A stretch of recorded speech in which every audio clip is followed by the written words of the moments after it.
Assalamualaikum warahmatullahi wabarakatuh.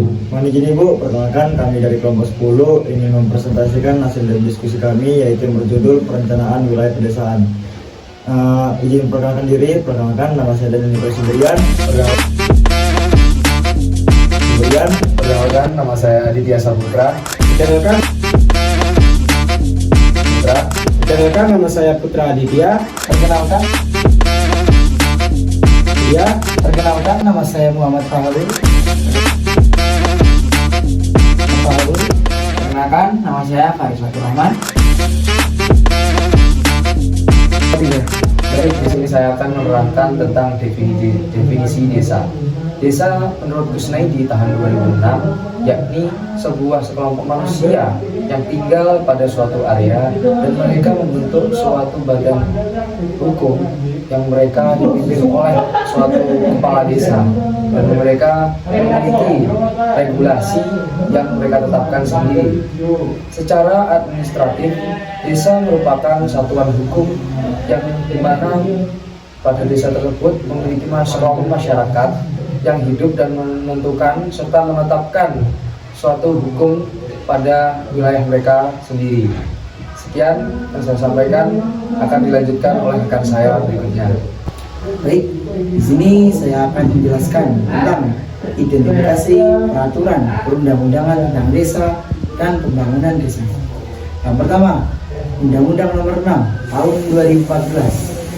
Undang-undang ini mencakup berbagai aspek pembangunan, yaitu penyelenggaraan pemerintahan desa, pembangunan desa, keuangan desa, serta badan usaha milik desa, yang semua berkaitan dengan pengelolaan dan pengembangan wilayah secara menyeluruh.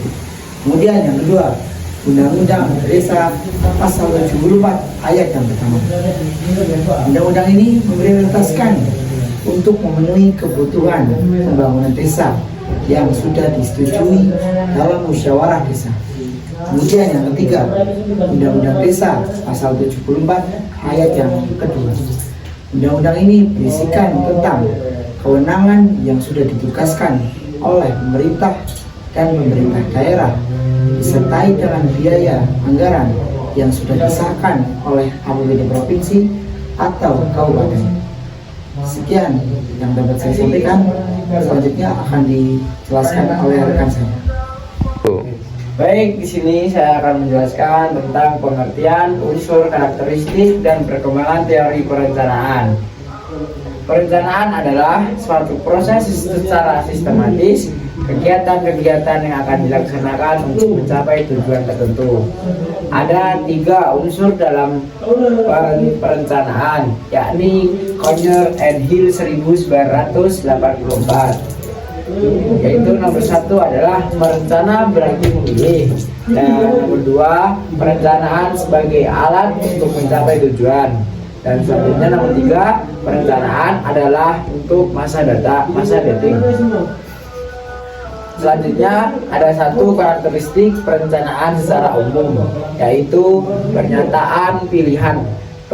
Perencanaan merupakan serangkaian tindakan memilih strategi yang akan dilaksanakan untuk mengacu pada gerakan kerja, kompetensi, dan filosofis dengan tujuan utama mencapai tujuan tertentu secara efektif dan efisien.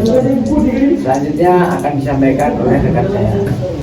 Baik, di sini saya akan menjelaskan tentang urgensi pembangunan pedesaan dan perubahan paradigma pedesa selama ini.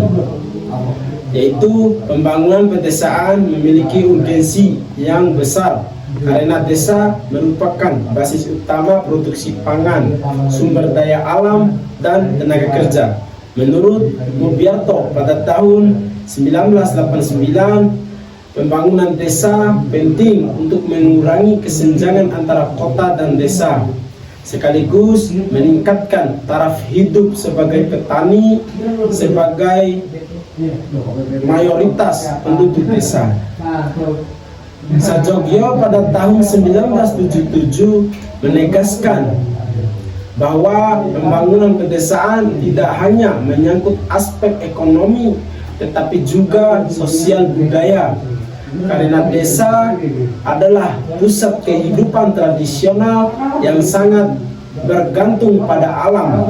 Dengan demikian, pembangunan desa harus diarahkan untuk meningkatkan kesejahteraan masyarakat desa tanpa merusak struktur sosial yang sudah ada.